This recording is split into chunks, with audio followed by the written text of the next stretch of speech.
Hello and welcome to In the Rising, a health and wellness podcast for those going through and those supporting those going through cancer. My name is Bettina Brown and I'm board certified in physical therapy, wound care, and lymphedema. And for me, cancer is very personal. It's affected my friends, my immediate, and my not so immediate family. And therefore, I created this podcast and fitafterbreastcancer.com to address the multiple dimensions of our lives during and after recovery.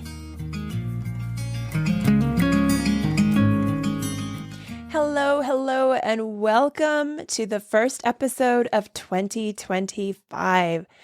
This is really exciting for me, and I am ready for this season and ready for seasons after. Perhaps like some of you, 2024 may have just been hit after hit after hit, and a lot of them health hits. But there's nothing like having health hits to have you reevaluate the purpose of your life and the purpose of what every single day needs to be. And that's where I feel right now, super excited, super pumped to move into the next season and to welcome you into In the Rising podcast. So my name is Bettina Brown, physical therapist, and I am excited to talk about one of the top trends for 2025.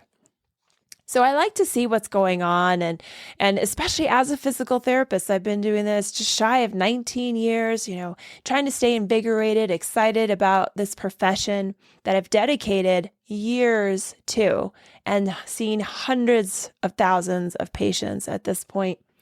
So one of the things that caught my eye on the list of 2025 trends was something called functional fitness. And so I stopped there as functional fitness. What exactly does that mean? So I Googled some more and I read some more. I looked at what some people believe functional fitness is compared to physical or occupational therapy. And this episode is really about giving my perspective, which is personal and professional, about this new trend. So one of the biggest things that I've read about functional fitness is it discusses and reviews the why behind what you're doing. For example, the why behind a squat, because we all know that we love our squats, or the why behind a horizontal pull, because push-ups are wonderful. Well, one of the things with a squat is we know we're going to have to bend our knees and we're going to have to be able to stand, basically partially stand and partially sit and repeat, and partially stand and partially sit and repeat. We also know to do a squat, we have to hinge forward. So we do deadlifts, we do step-ups, because that hinge movement allows us to have better posture, and it allows us to have better strength for certain muscle groups. Functional fitness really turns it back to, if you do these deadlifts and you do these lunges, well, this is what's going to help you stand up from a chair. And if we do upper body work, you're going to be able to hold your groceries while you get up in the chair. So isn't this why so important? And we're going to dedicate an entire process and an entire program and entire websites to the why behind it. And thinking about healthcare, how we can help people, help our clients, help our people that we encounter achieve their own goals. What are my thoughts? Well, I like one part in that the why is focused on greatly, because why do you want to do this? Why do you want to do this? Why do you want to upgrade to functional fitness? And I think that why is what drives us. Just like that Hallmark commercial I saw over Christmas.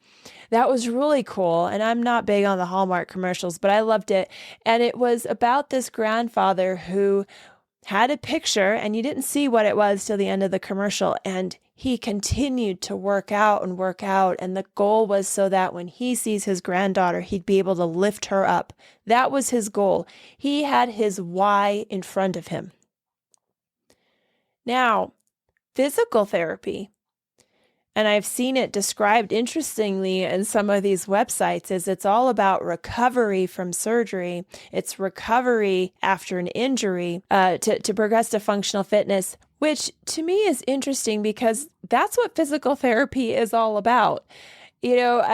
Having to have a bachelor degree, typically in biology and kinesiology or something like that, it could even be art, as long as you have the prerequisites, chemistry and physics, because the body is all about physics and human anatomy and nutrition, to then go to a 3-year program all about how the body moves and then graduate just so that you can only help someone recover from an injury, but then you need to pass them on for functional fitness.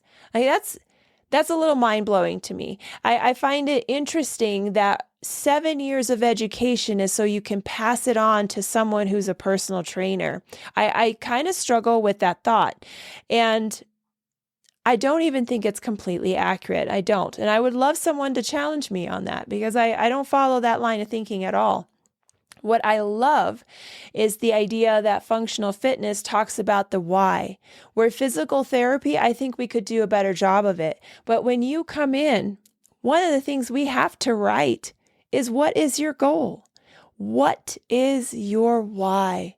And particularly when you are going through or have gone through a health event, it is not necessarily an injury or a surgery, but a recovery from an entire global body fatigue. Particularly when I have seen those going through cancer treatment at that moment or post-cancer treatment, just daily activities were our goals. The ability to vacuum on a consistent basis, extending the arm and bending the arm. We had exercises that were extending the arm and bending the arm. We had activity to build endurance. We had to make sure that your heart rate was able to tolerate everything. We had to measure your oxygenation. It was not just, here's a recovery from it.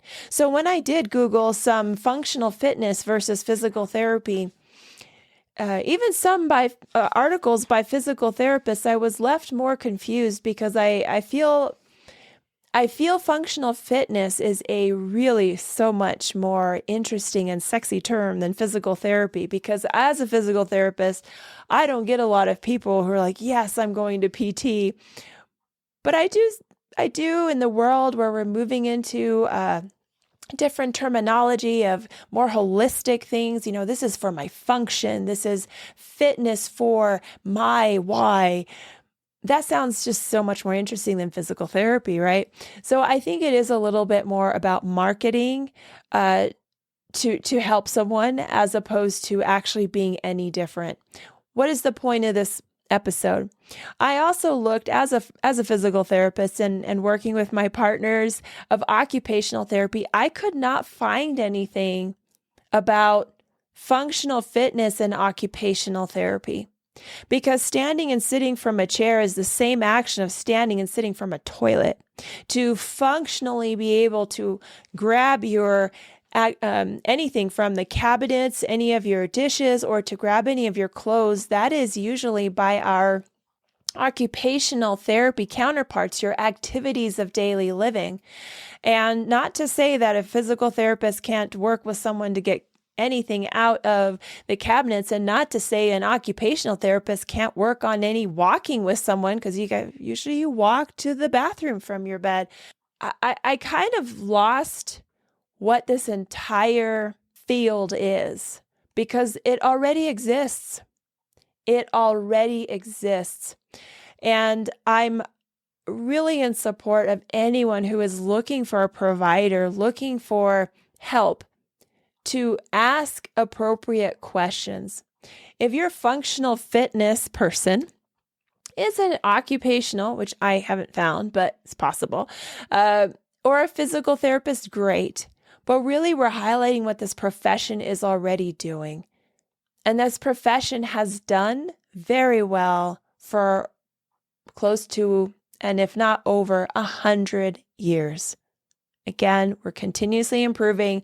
This already exists. But if you're going through healthcare recovery and particularly cancer recovery, whether it's a functional fitness that you would like to practitioner that you want to work with or a physical therapist, it might even be the same person, is really go back to asking the questions.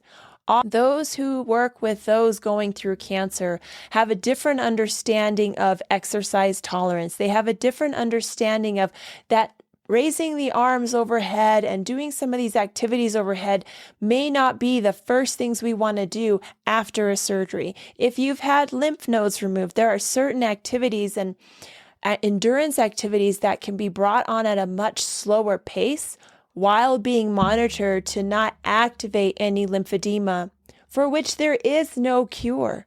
So more and goal and do and stretch and be able to stand and sit and push and pull, just because that is important, and it is important to me every single day. But negating the fact that there are other components that are part of healthcare and part of nutrition, just to have a better way of framing something, is something I take issue with. So functional fitness, I think that sounds great. I think it sounds so great. I have a degree in it. And there are people with doctors, I have a master's in it, and I've been doing it for 19 years. So I'm so glad that we have a way to describe physical therapy in a way that may not always correctly describe the work of physical therapists, which is to help you be functional and to help you be fit. So I welcome any comments to this. I thank you so much for your time, and I really hope that you have the best questions to ask your provider, which I listed below.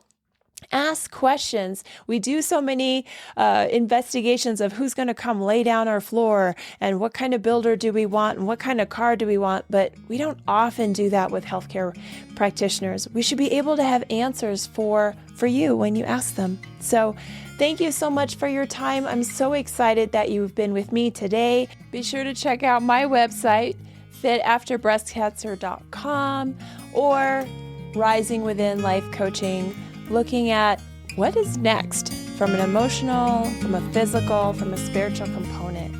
And until next time, let's keep building one another up.